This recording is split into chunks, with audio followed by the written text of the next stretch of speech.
आज हम भारतीय संविधान और धर्मनिरपेक्ष पढ़ाएंगे।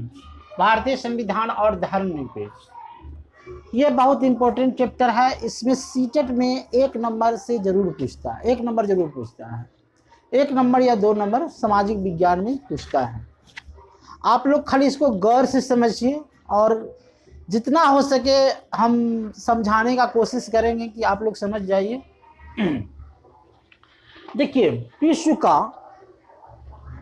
का भारत का जो संविधान है वह विश्व का बहुत बड़ा लिखित संविधान है। हमारा संविधान लचीला भी है और कठोर भी है और सारे विश्व से ये संविधान लिया गया है। नीति निर्देशक अलग देश से लिया गया है। इसको संविधान को लिखने वाले भीमराव अंबेडकर जी थे। ये बात तो आप लोग जानते करते हैं। हुआ क्या, कहानी उस दिन की है जिस दिन की बात आते हैं 1946 की कहानी है। उस समय द्वितीय विश्व युद्ध समाप्त हो चुका था और अंग्रेज जो है ये कैबिनेट मिशन बनाया था दिल्ली में। कैबिनेट मिशन भी वहाँ दिल्ली में चलता था और उस कैबिनेट में जवाहरलाल नेहरू, महात्मा गांधी, राजेंद्र प्रसाद और सभी बहुत बड़े नेता बैठते थे और उसी में नियम कानून पास होता था। महात्मा गांधी ने नारा दिया था कि ये अंग्रेजों भारत छोड़ो। सुभाष चंद्र बोस ने कहा तुम मुझे खून दो, आज़ादी दे। और बहुत लोकतंत्र ने कहा कि स्वराज मेरा जन्मसिद्ध अधिकार है। ये सब नारा देने लगा तो अंग्रेज भी उब गए थे कि अब लगता है कि हमको हिंदुस्तान से जाना पड़ेगा। तो कैबिनेट मिशन में भारत के जितने भी नेता थे, योद्धा थे, जो भी भारत में, महात्मा गांधी हुए, राजेंद्र प्रसाद हुए, जो भी हैं, सबको बुलाया और अपने उस कैबिनेट मिशन में, देखिए मार्च 1946 को कैबिनेट मिशन में बैठक हुई और उस कैबिनेट मिशन में अंग्रेज ने कहा ठीक है हम भारत को छोड़ करके चले जाते हैं, हम भारत में राज नहीं करते, हम भारत को छोड़ करके चले जाते हैं, लेकिन तुम्हारे पास ऐसा कोई नियम कानून है जो भारत को चला सकते हो? अगर कोई भारत में माई का लाल है तो उसको नियम कानून बतावे हमको। उसमें कैबिनेट में बैठे हुए महात्मा गांधी भी चुप हो गए थे और सारे के नेता सब चुप हो गए थे और गरज कर यह अंग्रेज कर रहा था कि तुम्हारे के है किस किस आधार पर तुम भारत को चलाओगे? तुम्हारा तो राज्य व्यवस्था है, राजा का तंत्र है, राजा चलाता है, कि तुम किस आधार पर भारत को चलाओगे? कोई है तुम्हारे पास कोई कानून है? या यहाँ तक अंग्रेज कह दिया था कि कोई माई का लाल है भारत में जो कानून को बना सकता है। तो उसमें वहीं पर बैठे हुए थे भीमराव अंबेडकर। उन्होंने कहा कि हाँ हम माई का लाल हैं, हम भारत में कानून बना सकते हैं और नियम कानून दे सकते हैं, जिसमें कोई नेता नहीं आगे बढ़ा। लेकिन भीमराव अंबेडकर ऐसा थे जिन्होंने हाथ उठाया कि हम भारत में कानून बना सकते हैं और कानून का राज्य स्थापित कर सकते हैं। तब जाकर के अंग्रेज चुप हो गया और उसने माना कि भारत में एक से एक विद्वान है। उन्होंने सब पहले भीमराव अंबेडकर साहब की कहानी एक बताते हैं। बहुत छोटी सी कहानी है कि उनके पास घर में लाइट नहीं था। बचपन में वो लाइट से नहीं पढ़ते थे, वो पढ़ते थे कहाँ, जहाँ पोल के रोड के किनारे पोल लगा रहता था उसके नीचे पढ़ते थे। और जब वहाँ से बरियाती गुजर रही थी तो वो बरियाती को भी नहीं देखे, हमने पढ़ाई पर ध्यान किए। जब एक बरियाती पीछे से जा रहा था तो कहा कि ये बच्चा इधर से बरियाती गुजर रही थी, तुम देखा? तो कहा नहीं हम तो कहाँ देखे, हम तो पढ़ाई कर रहे थे। ऐसे भीमराव अंबेडकर थे, उनकी ऐसी महानता थी। आगे बढ़िए। 9/12/1946 से भारतीय संविधान लिखना शुरू किए भीमराव अंबेडकर, सारे देशों से लिए और 26/11/1949 को लिख करके पेश कर दिए।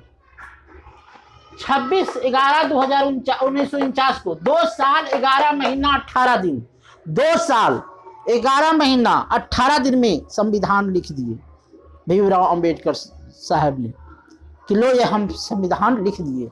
और उसमें कोई नहीं था, सिर्फ अकेले भीमराव अंबेडकर ने संविधान को पारित कर करके अंग्रेज का मुंह बंद कर दिया। उसमें अस्थायी सदस्य थे सच्चिदानंद सिन्हा और अध्यक्ष के रूप में डॉक्टर राजेंद्र प्रसाद, उपाध्यक्ष में HC मुखर्जी और सलाहकार में BN राव, और लिखे हैं डॉक्टर भीमराव अंबेडकर साहब ने भारतीय संविधान को।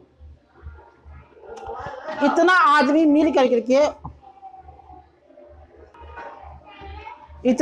मिल करके भारतीय संविधान को बनाया। अब देखिए, भारतीय संविधान की बंटवारा बन तो गया, अब पेश भी हो गया, तो यही भारतीय संविधान को लागू किया गया और अंग्रेज जो है भारत को छोड़ करके चला गया कि नहीं, हम भारत को मान गए कि यहाँ भारत में एक से एक विद्वान है। उसमें सारे नेता वकालत खेले थे, महात्मा गांधी वकालत थे, राजेंद्र प्रसाद वकालत वकील थे, और सब नेता वकालत थे, लेकिन किसी ने संविधान के प्रति अपना उत्तरदायित्व नहीं समझा। लेकिन ये भीमराव अंबेडकर जो थे, उन्होंने अपना उत्तरदायित्व समझ करके और इन्होंने संविधान की रचना की, और उस संविधान को आज भी लागू है, अभी वक्त इसी वक्त भी लागू है। उसको संघवाद कर दिए। संघवाद में केंद्रीय और राज्य शक्ति दोनों को बंटवारा कर दिए। कैसे लागू किए? राज्य को अलग शक्ति दिए और केंद्र को अलग शक्ति दिए। दो टुकड़े में बताया, संविधान को बांटे, एक केंद्र शक्ति दिए और एक राज्य शक्ति दिए। उसके बाद संसदीय प्रणाली और मंत्रिमंडल का गठन किए।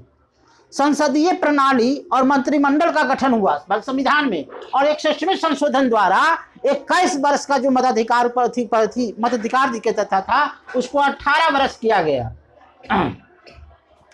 और शक्तियों का राज्य का बंटवारा किस आधार पर किया? विधायक को बनाए, कार्यपालिका को बनाया और न्यायपालिका को बनाए। विधायक का क्या काम था? कानून को लागू करना। कार्यपालिका का क्या था? कानून बनाना। विधायक का काम था कानून बनाना, कार्यपालिका को कानून को लागू करना, और न्यायपालिका को कानून की रक्षा करना।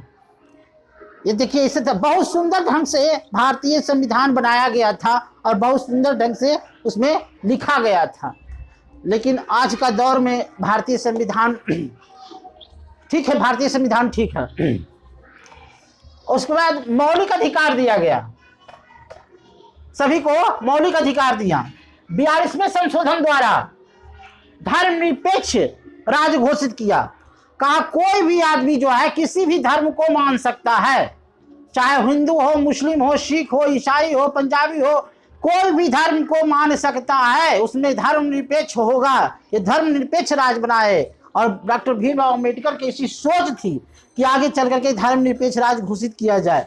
मुस्लिम भी धर्म बना सकता है, हिंदू भी धर्म बना सकता है, उसमें कोई बंटवारा नहीं हो सकता है।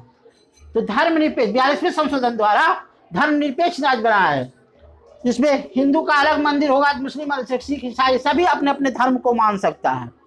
तो यहाँ तक हमने जो बताया, इस चैप्टर का नाम था भारतीय संविधान और धर्मनिरपेक्ष।